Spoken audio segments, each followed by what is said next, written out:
This Independence Day, July 4th, 2025, marks the 249th anniversary of our independence from Great Britain, probably one of the greatest days in the history of the world.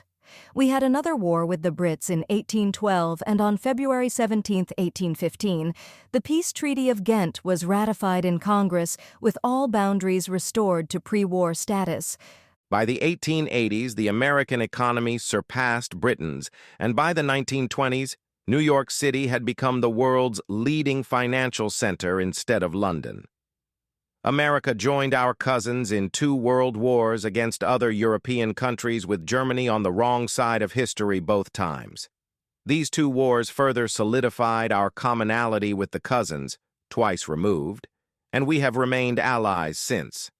And don't forget, Russia, Great Britain, and the United States were allies during both wars. America entered World War I because several issues. 1. Unrestricted German U-boats, submarine attacks on American shipping vessels hindering our trade with others. 2. The sinking of the British ship, the Lusitania, which had 139 Americans on board. Sunk by German U-boats. 3. The intercepted Zimmermann telegram from Germany asking Mexico to join them against the United States.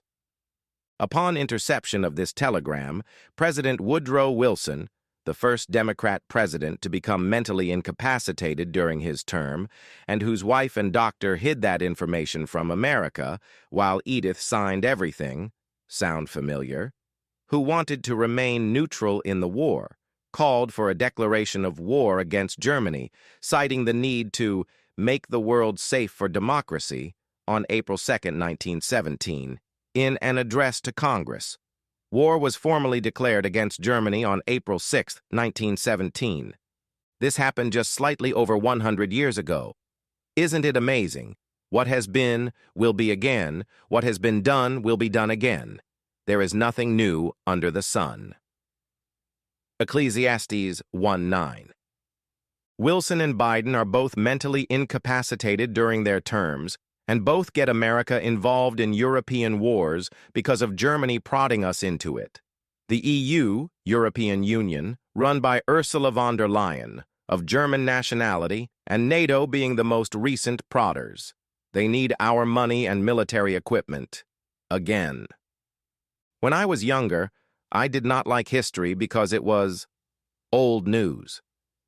Today, as I am older and hopefully wiser, I find history fascinating and helpful in understanding why regions and people behave as they do. Things really never change. Countries still fight over the same issues that they have fought over for centuries. In my opinion, it seems to be mostly fighting over land and what that land offers. Location, location, location. Watch as things tend to repeat every 100 years. It's amazing and unsettling at the same time. Even those who know history seemed doomed to repeat it. Another example was the Spanish flu of 1918, COVID 2019. 2029 has me a tad spooked. Next year will be our 250th Independence Day. Fortunately, we have a president and an administration who loves our country, so the celebration should be grand. Another big, ugly bill is before Congress. It passed the House, went to the Senate, and now it is back in the House. As I have mentioned in the past, big, ugly bills are where corruption goes to hide. They get cut and pasted to the point where they become intentionally massive so that everyone can hide more socialists' programs in them. And yes, I'm including the Republicans of being guilty of this also. Both parties are. We didn't get to $37 trillion in debt because of one party. It takes 2 to do the Washington 2-step. The standard line from the socialists is that this bill will kill millions, kick grandma to the curb, and lower taxes for billionaires. Medicare and Medicaid will cease to exist, and the world will come to an end because Americans don't want to pay more in taxes. Currently, grandma is paying taxes on her Social Security. Others are paying taxes on income that could be better spent, by far by the taxpayer than government, and yet, D.C. still wants to tax you more because they know what's best for us. What's best for us is less government, not more, but at this point neither party is willing to relinquish their stranglehold on the American taxpayers. And I'm still ticked at our governor thinking that Texans should pay off up to $180,000 in student debt for those in the mental health field. I don't care how you try to make that sound appetizing, other than it is rotting, smelly socialism, which always fails, and not to mention discriminatory. If any of our so-called representatives would have bothered to give us a choice, God forbid, in this collective responsibility and resource allocation for the common good, a phrase I absolutely detest, I would rather pay for someone's agricultural degree than a degree in psychology. Guess which one has a broader reach? But we weren't asked. Nope, we were told. Speaking of agriculture, on a sad note, our county lost a great cowboy on July 2nd, 2025. The Weekender and I lost our dear friend, James Ashley. He was our friend, our lessee, and our go-to cowboy for all our greenhorn questions relating to our herd back when we were in the cattle business. He was also the county's cowboy when cattle or anything else was where it didn't belong. The stories are many and wildly hilarious when they were told by James. After we sold our herd years ago, we kept 2 cows and the bull from our herd because we had hand-raised the orphaned cows, and we promised them all that they would never leave the ranch. We still have one of our cows who has her last calf with her. We have them here close to the house because of her age.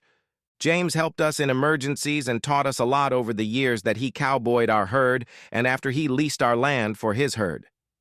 I can't tell you the number of times James asked me to cowboy up, and I'm like, what? You want me to do what? Those things are much bigger than me. And James would always say, Miss Claire, they know you and will follow you. Yeah, that's the problem. Will they stop when I want them to? As usual, he was always right.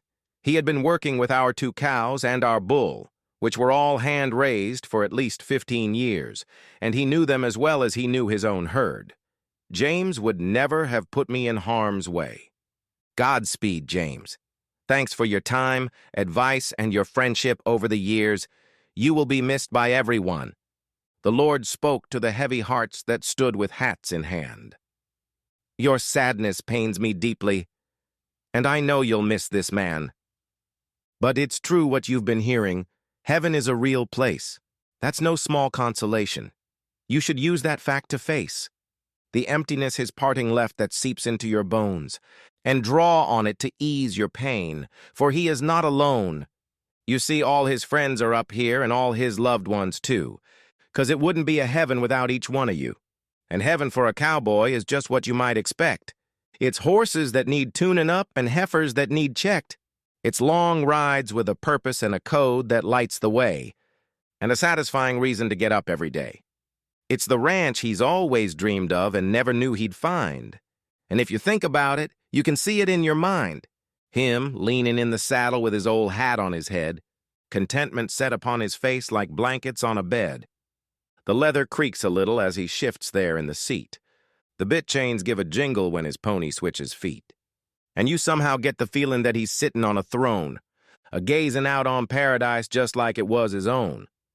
I can promise you he's happy, though I know you can't pretend. You're glad he made the journey. It's too hard to comprehend.